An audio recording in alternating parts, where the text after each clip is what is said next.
Today is Friday, October 7. I'm Pastor Anthony, and this is Wilderness Wanderings.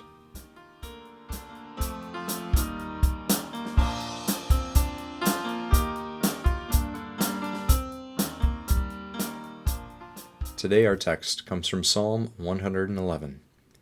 He provided redemption for his people. He ordained his covenant forever. Holy and awesome is his name. The fear of the Lord is the beginning of wisdom. All who follow his precepts have good understanding. To him belongs eternal praise. That's Psalm 111, verses 9 and 10.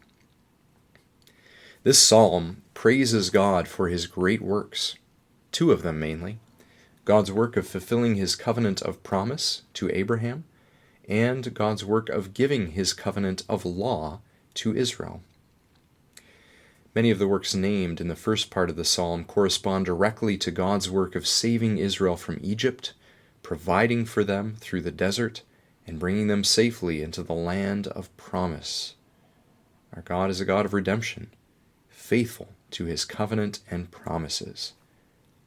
But God has given his people not only a covenant of promise, but also a covenant of law. While wandering through the desert, God discipled his people into the ways of his commandments.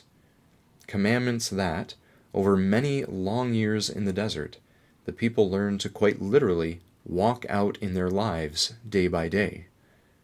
Our God is a God who commands a trustworthy, faithful, and upright way in which to walk and live.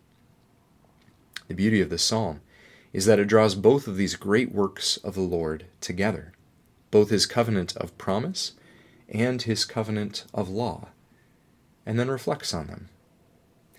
The things that God himself did on Israel's behalf as he fulfilled his promise to them is the very thing that God calls them to do in response through his commandments. God has redeemed and commanded his people to redeem. God provided for his people and commanded them to provide for one another.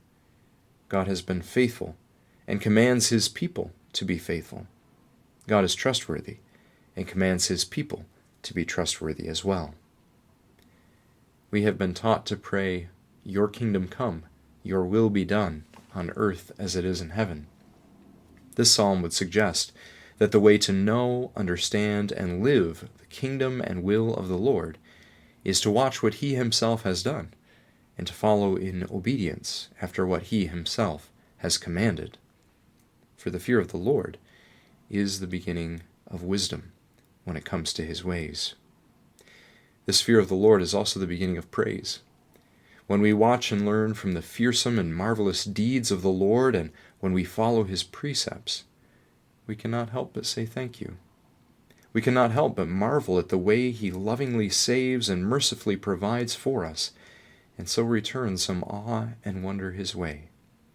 All his people who have watched and followed this their God have done just that for centuries, and will continue to do so into and through the day his kingdom fully comes. For to him belongs eternal praise. So as you journey on, seeking out the wisdom of this God, go also with his blessing. May the peace of the Lord Christ go with you, wherever he may send you. May he guide you through the wilderness and protect you through the storm. May he bring you home rejoicing at the wonders he has shown you.